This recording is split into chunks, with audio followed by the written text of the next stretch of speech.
ایک فقیر تھا، ملنگ درویش، اللہ کا بندہ.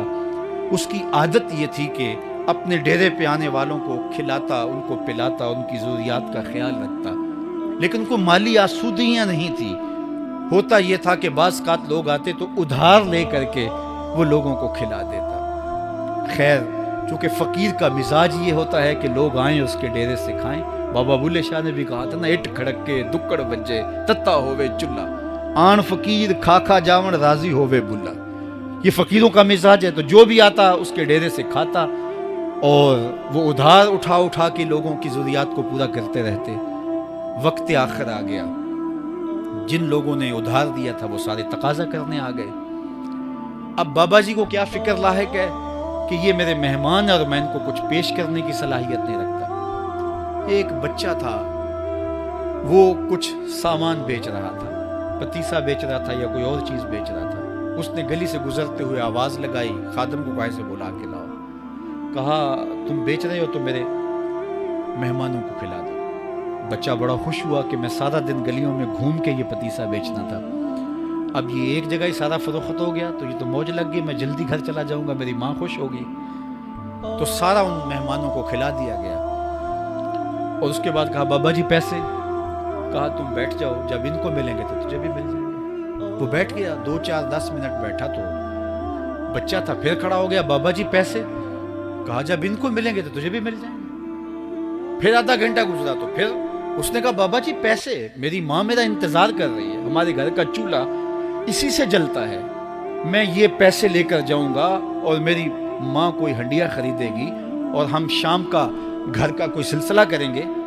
کہا بیٹا جب ان کو ملے گا تو تجھے بھی مل جائے گا. بچے نے رونا شروع کر دیا. یتیم بچہ تھا، اس کا سارا آسرا یہی تھا. اس نے رونا شروع کر دیا. جب بچہ رویا اللہ کی رحمت کو جوش آیا. کوئی مرید نذرانہ لے کے ان بزرگوں کے پاس آ گیا اور اشرفیوں کی بھری ہوئی تھیلی پیش کی. وہ اتنے پیسے تھے کہ اس بچے کو بھی دیے، جتنے لوگ آئے تھے سب کا قرض چکایا. کہا جاؤ گھروں کو. تو سب نے کہا بابا جی ہم صبح سے بیٹھے ہوئے تھے تو یہ نذرانہ دینے والا صبح سے نہیں آیا تو اب کیسے آ گیا؟ کہا صبح سے تمہارے اندر کوئی رونے والا نہیں تھا، ایک رونے والا آیا تو باقیوں کا بھی کام بن گیا. بعض اوقات کسی ایک شخص کی وجہ سے باقیوں کی خطائیں بھی معاف ہوتی ہیں. آج ہم اجتماعی طور پہ تا حد نظر اندر باہر اوپر نیچے اتنے لوگوں کے ہجوم میں اللہ کی بارگاہ سے یہ توقع رکھتے ہیں کہ مالک کتنے ہجوم میں کوئی ایک تو ہوگا جو تیرا لاڈلا ہوگا، کوئی ایک تو ہوگا جو تیرا بہت قریبی ہوگا، کوئی ایک تو ہوگا جس پہ تیری رحمتیں برسیں گی.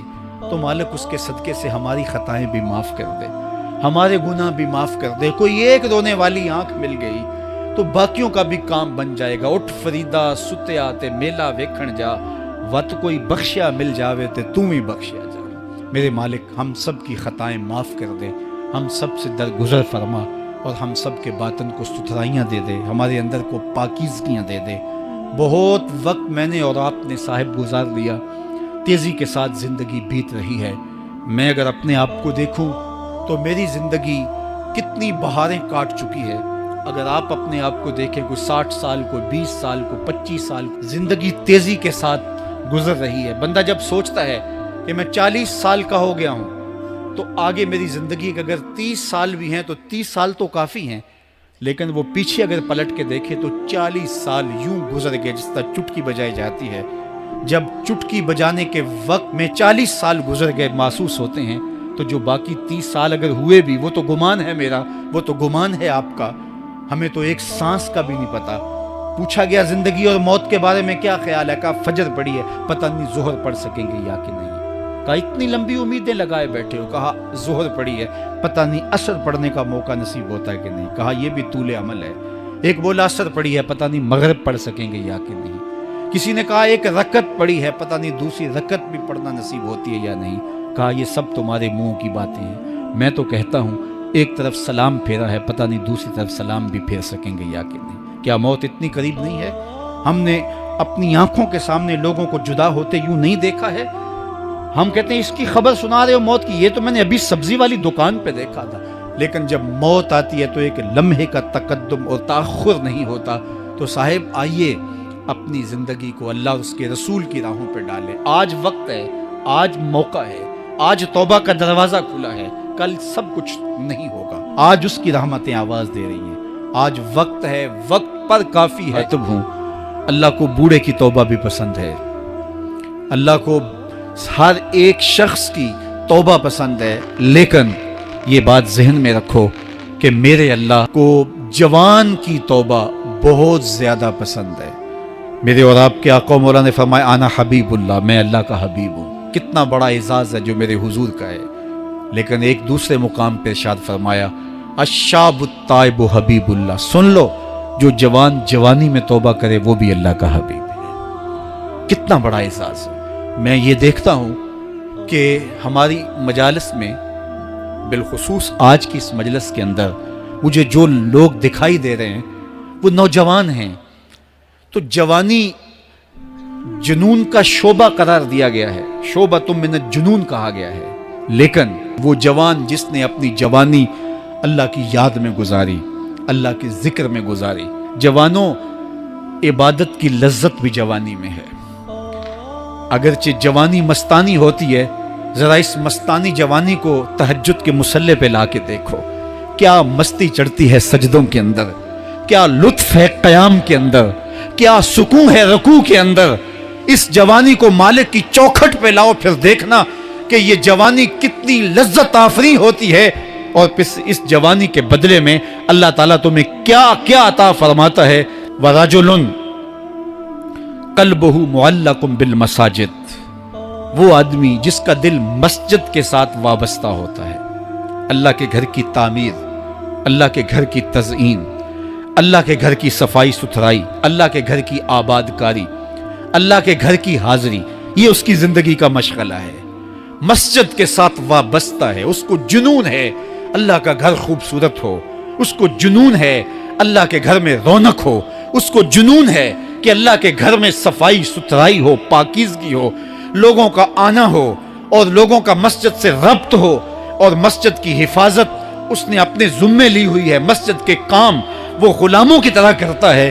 سنو سنو، میرے حضور نے فرمایا قیامت کے دن اللہ اسے اپنے عرش کا ٹھنڈا سایہ عطا فرمائے گا۔ فرمایا کچھ لوگ مسجدوں کی میخیں ہوتی ہیں، جس طرح لکڑی میں کیل ٹھک جاتا ہے، وہ بھی مسجد میں یوں ٹھک جاتے ہیں، جب بھی تلاش کرو مسجد میں ملیں گے۔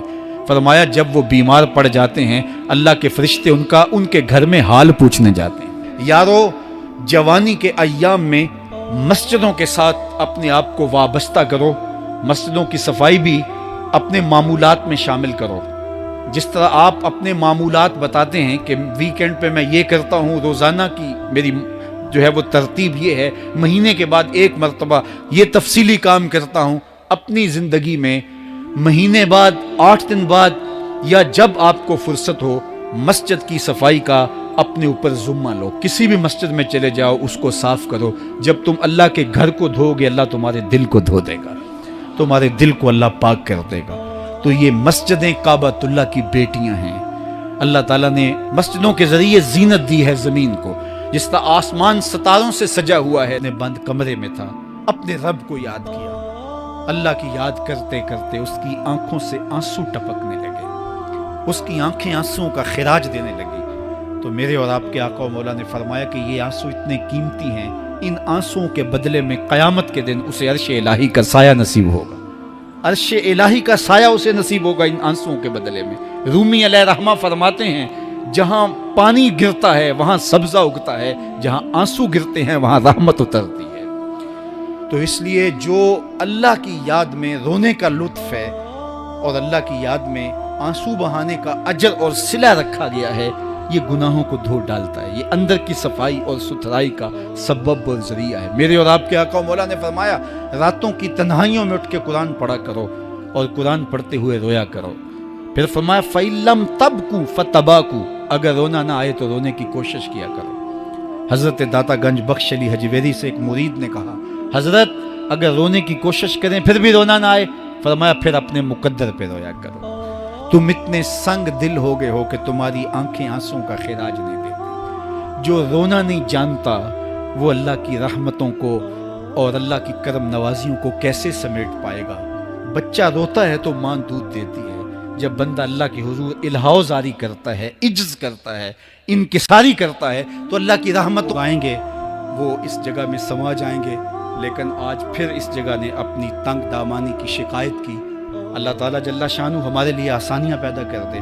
اور آج کی شب ہم نے یہ بھی دعا کرنی ہے، ایک تو ہم نے یہ آرزو کی ہے کہ 2019 کے اندر ہم نے مرکز مصطفیٰ کی تکمیل کرنی ہے۔